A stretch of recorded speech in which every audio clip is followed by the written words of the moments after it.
the abyss that stares back. Why knowing people means tearing off the mask. Imagine this. You walk down a busy street. Hundreds of people pass you. Some glance briefly, others are deep in thought, some laughing, some angry. But what if I told you that almost none of them are being who they truly are? What if nearly every person you've ever met, your friends, family, teachers, even you, are wearing masks? And more disturbingly, they don't even know it? Friedrich Nietzsche knew. Over a century ago, before Instagram filters, before corporate branding, before social media taught us to craft identities like products, Nietzsche looked into the human soul and saw something terrifying. He saw performance, not authenticity. He saw that we aren't who we are. We are who we think we must be to survive. And if you think that doesn't apply to you, ask yourself, when was the last time you said what you truly thought without editing it to fit in? When was the last time you acted out of pure instinct, not out of fear of judgment? Nietzsche realized that people, more often than not, are not lying to others, they're lying to themselves. And that's the first brutal truth. People wear masks so long they forget they're wearing them. Why? Because facing the truth of who we are is unbearable for most. Nietzsche called this the horror of the abyss. He believed that if you stare long enough into the abyss, the raw, unfiltered truth of existence and human nature, it stares back into you. It changes you. You realize how fragile meaning is, how constructed morality is, and how absurd much of human behavior becomes when stripped of illusion. But most people don't want that confrontation. So they escape into roles: the good citizen, the loyal employee, the humble believer, the loving parent. These are not bad things, but Nietzsche warns us, if you never question the role becomes a jail. Second brutal truth: most people would rather be comfortably deceived than uncomfortably free. Click subscribe to this channel to get more profound insights. Think about that. Really think. Have you ever seen someone cling to a belief? Not because it was true, but because it made life easier? Maybe you've done it. We all have. Nietzsche saw this everywhere. He saw how people adopt moral systems they don't truly understand, follow traditions they never chose, and worship ideas they've never examined just to avoid the terrifying freedom of choosing for themselves. He called this slave morality, a morality born not out of strength, but out of fear, out of weakness. And that's the third brutal truth. People often call themselves moral not because they are good, but because they are afraid to be powerful, afraid to take responsibility, afraid to stand alone. Nietzsche believed that true morality isn't obeyed, it's created, it's earned. It comes from confronting the chaos of life and forging your own values in the fire. That's what he meant by becoming the Übermensch, the overman. Not some elite being, but a human who transcends herd thinking. Someone who faces the abyss and chooses their own meaning. But how many people do that? How many people want to do that? Almost no one. And that leads us to the fourth brutal truth. People hate those who break the illusion because deep down, they envy them. When someone speaks the truth unapologetically, when someone lives by their own rules, when someone breaks from the herd, it unsettles everyone who's still trapped. It's easier to call them arrogant, dangerous, or mad than to admit you're afraid to do the same. Fifth brutal truth: people don't want truth, they want comfort. And that's why Nietzsche's ideas make people uncomfortable even today, because he wasn't trying to comfort us. He was trying to wake us up. He saw that society teaches us to avoid pain, avoid risk, avoid discomfort.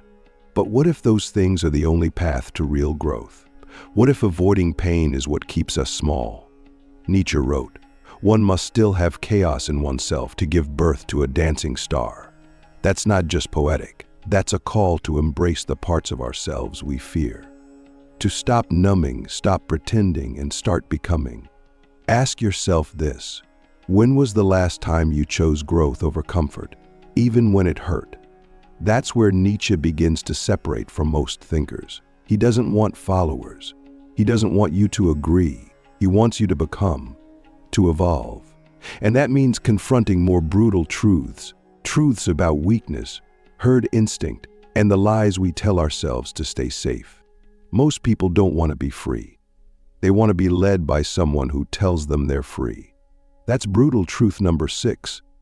People crave authority, not because they trust leaders, but because they fear the burden of freedom.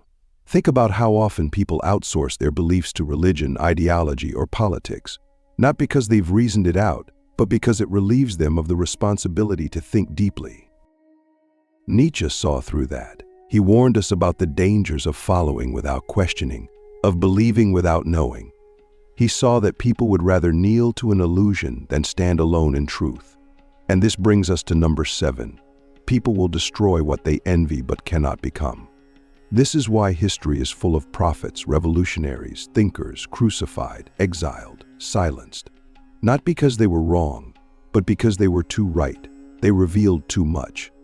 People don't like mirrors that show their masks. They prefer mirrors that flatter their lies. And the 8th brutal truth? People lie to themselves more than they lie to others. That's the root of it all.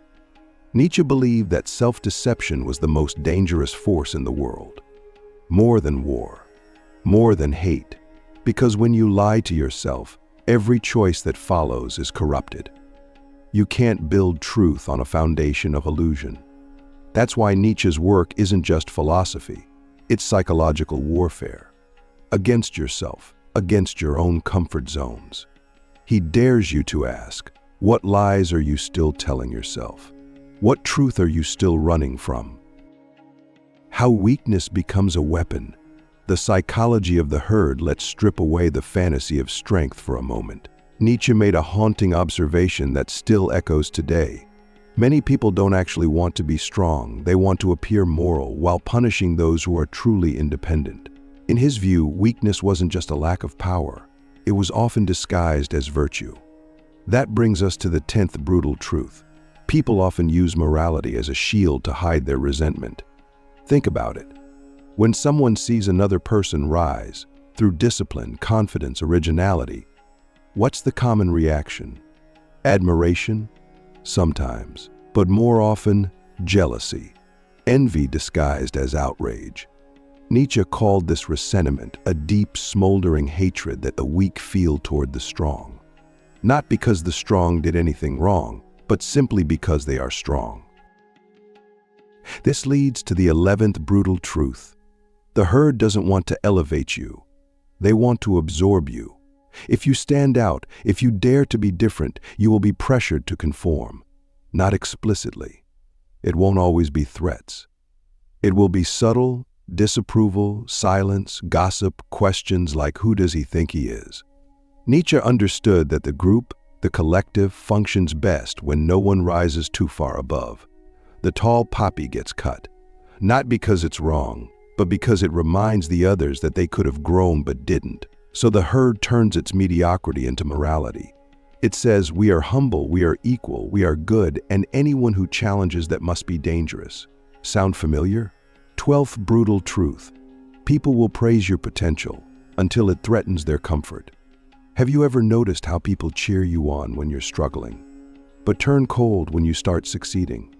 When you're down, you're relatable. You fit. But when you rise, you become a mirror for their inaction. Nietzsche saw this clearly.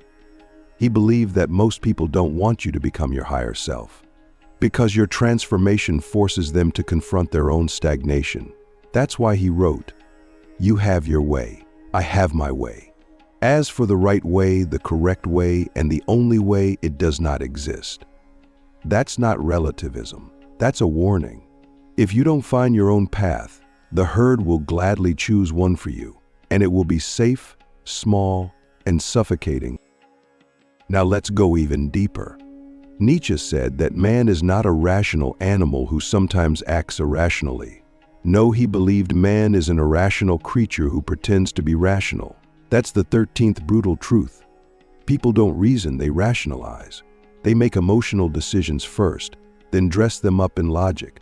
This is why moral arguments rarely change minds. People aren't seeking truth, they're seeking confirmation. Nietzsche saw that most people don't think, they react. They don't change, they adapt their narrative to avoid cognitive dissonance. It's why, when confronted with a painful truth, most people double down on the lie, because the truth would require them to change. And change, real change, is terrifying. And the 14th brutal truth: people will call you evil when you stop playing their game. Nietzsche believed that good and evil were not fixed categories. They were tools, created by the powerless to control the powerful. The moment you stop living by someone else's rules, whether it's societal, religious, or cultural, you're no longer good in their eyes. But Nietzsche challenges us. Do you want to be good by their standards or true by your own? That's the ultimate question. And the more you answer it honestly, the more isolated you might become. But that isolation isn't punishment, it's purification. It's where your real self is forged. So ask yourself this: are you living by your own truth, or someone else's expectations dressed as ethics? The will to power. Becoming who you are in a world that wants you small. Here's where Nietzsche breaks away from almost every other philosopher. He didn't believe life had inherent meaning. He didn't think we were born with purpose. But instead of collapsing into despair, he saw that as the ultimate freedom. If there is no fixed meaning, then we are not prisoners. We are creators. That's the 15th brutal truth. People fear meaninglessness more than they fear death. Why? Because if life doesn't come pre-packaged with purpose, then we are responsible for creating it ourselves. And that's a terrifying level of responsibility. That's why so many people cling to ideologies, dogmas, and systems. They provide ready-made meaning and remove the burden of personal authorship. But Nietzsche asks, what if you stopped outsourcing your purpose? What if you became the author of your own values? This is where the will to power comes in, not as domination over others, but as the inner drive to rise, to expand, to overcome. Nietzsche's 16th brutal truth is this: people don't lack motivation, they lack the courage to follow their deepest instincts. We are taught from childhood to suppress our instincts, to be nice, to obey, to conform. But Nietzsche saw instincts not as dangerous, but as sacred if they are understood, refined, and aimed. The problem isn't that people are too wild, it's that they are too tame. They've been trained to fear their own potential. So instead of becoming who they are, they become what is expected. They trade authenticity for acceptance. So ask yourself, what part of you have you buried to be accepted by others? The 17th brutal truth hits even harder. People would rather destroy themselves than face who they really are. Nietzsche saw this in everything, from religious guilt to political fanaticism to self-sabotage. He believed that much of human suffering comes not from the harshness of life, but from our refusal to face it honestly. We create distractions, addictions, ideologies, anything to shield ourselves from the raw truth that we are free, responsible, and ultimately alone in shaping our fate. That's not a curse, it's a challenge. The challenge to become, to rise, to choose. And with that comes pain. But Nietzsche believed that pain was not the enemy. Avoiding pain was, because through pain, we discover our strength. And this leads us to the final 18th brutal truth. Becoming who you are will cost you everything that isn't truly you. Nietzsche's philosophy isn't about comfort. It's about confrontation, confronting your fears, your lies, your false loyalties. He doesn't want you to feel good. He wants you to wake up, to shed the masks, to face the abyss, to find your fire, and to walk alone if that's what it takes. Because only then do you become what he called the Übermensch, not a superhuman in strength, but a human who has overcome the lies of society, the prison of the herd, and the fear of freedom. A human who creates meaning rather than consumes it. A human who lives not according to rules, but according to truth. So here's the final question Nietzsche leaves behind, one that echoes louder the more you dare to hear it. What if you stopped being what the world told you to be and became what only you can become? Not tomorrow, not someday, now. The world doesn't need more obedience. It doesn't need more masks. It needs people who have stared into the abyss and chosen to dance anyway. People who don't just live, but live awake. Will you be one of them?